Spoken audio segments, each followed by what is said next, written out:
Welcome. In this video, I'll show you how to turn off Crosshair X shortcut. All right, so first off, let's just go ahead and open up Crosshair X. Wait for it to load. And then once it loads, open it up right here. Go ahead over to keybinds, okay? As you can see here, by default, we do have the global toggle, which is Alt or Shift Alt plus Z. And if you want to, you have two options right here. We have the global toggle. Just basically turn this off, or you could just go ahead and change the keybind or delete the keybind right here.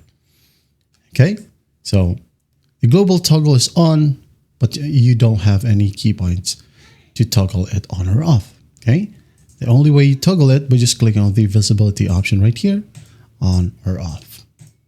Okay, that's basically how you do it. That's how simple it is to turn off your Crosshair X shortcut. I hope this video helps, and I'll see you in the next one.